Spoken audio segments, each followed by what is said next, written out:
this video, we will talk about a basic and important notion in statistics called independent and the corresponding multiplication rules for calculating probabilities referring to multiple events.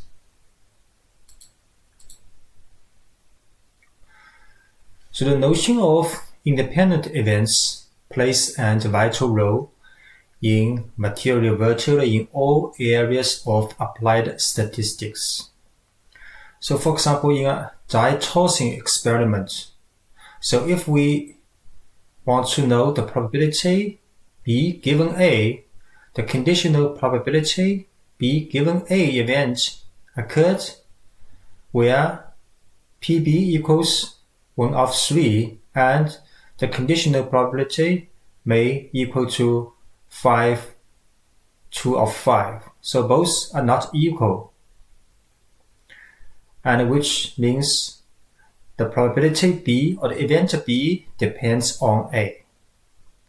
So now consider an experiment in which two cards are drawn in succession from an ordinary deck with replacement.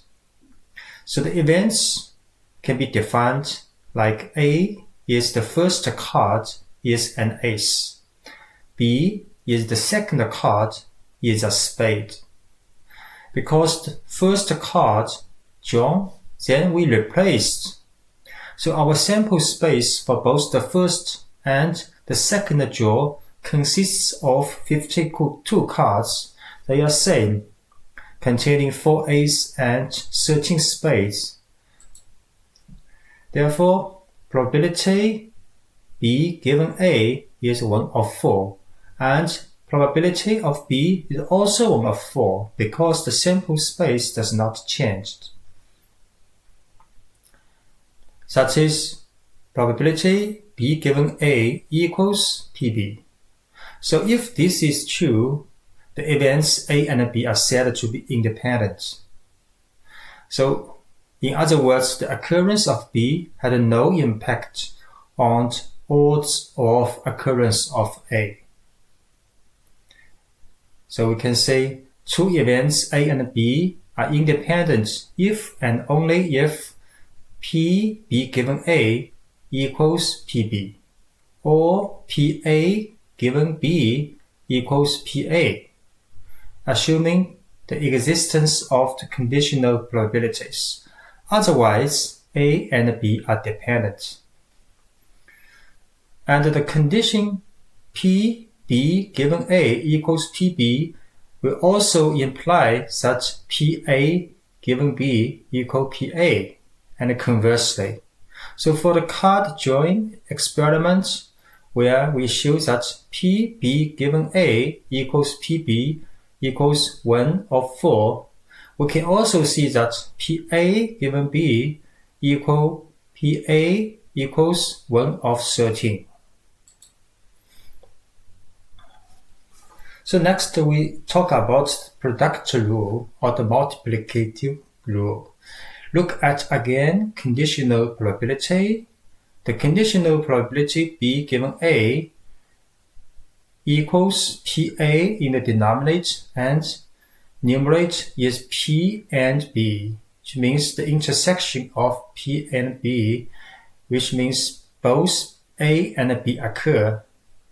So if we multiply the formula by PA on both sides, so we can get P A and B equals PA times PB given A, right?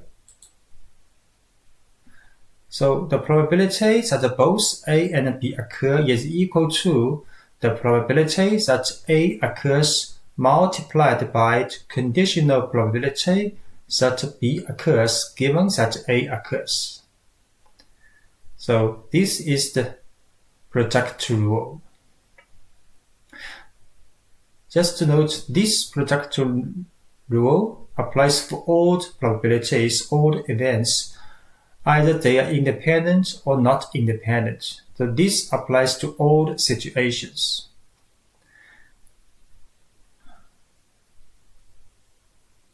And you can see PA and B equals PB and A also equals PB times PA given B. So no matter we write here PA times PB given A or PB times PA given B, they are equal. They equal to the probability of both A and B occur. So now we take a look at an example using productrule. Suppose that we have a fuse box containing 20 fuses, of which 5 are defective. So total are 20, and of which 5 are defective. If 2 fuses are selected at random and removed from the box in succession, so we take a 1 by 1 fuse from these 20 fuses without replacing the first, what is the probability that both fuses are defective? So the solution is we should let A be the event that the first fuse is defective, and B is the event that the second fuse is defective. Then we interpret A and B as the event that A occurs and then B occurs after A has occurred. So this is what we want to calculate to the problem. Both fuses are defective, right? So the probability of first removing a defective fuse is 1 of 4, because 5 of 20 is 1 of 4.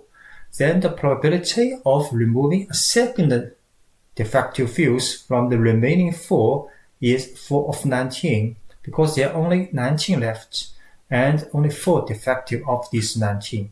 So the second event B occurs, the probability is 4 of 19.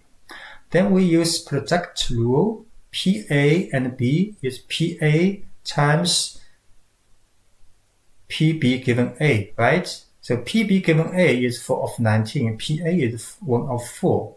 So the result is 1 of 19 for P and B, A and B.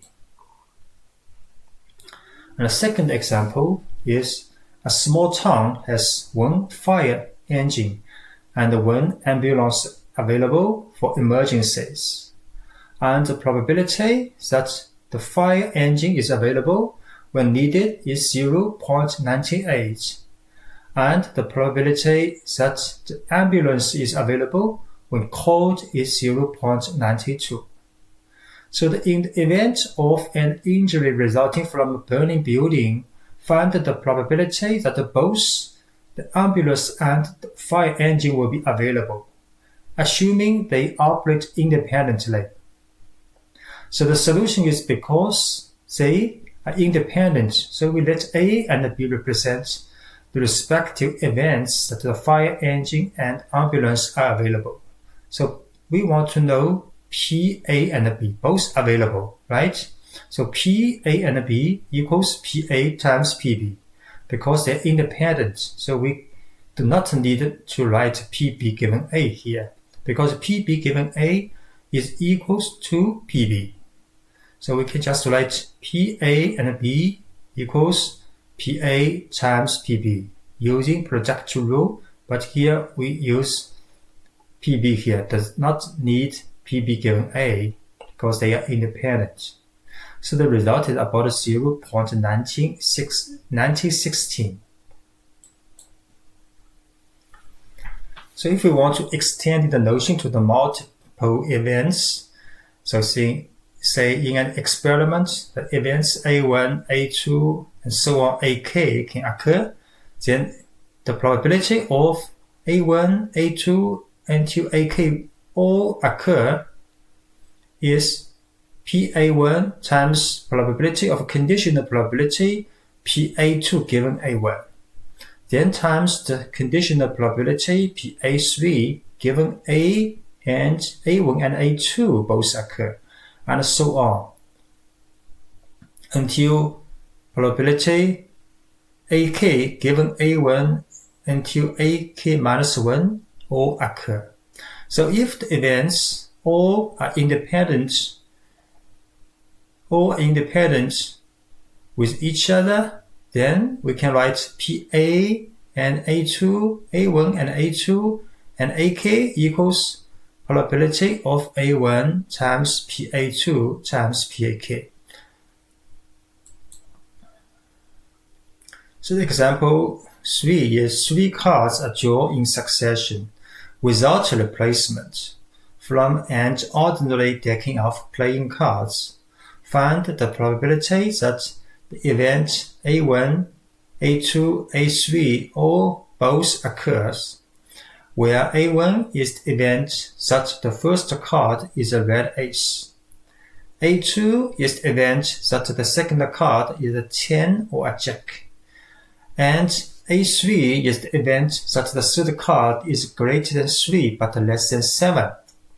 So the solution is, first we just define these 3 types of events, A1, A2, A3, from the problem. This is red ace and 10 or jack and larger than 3 but less than 7.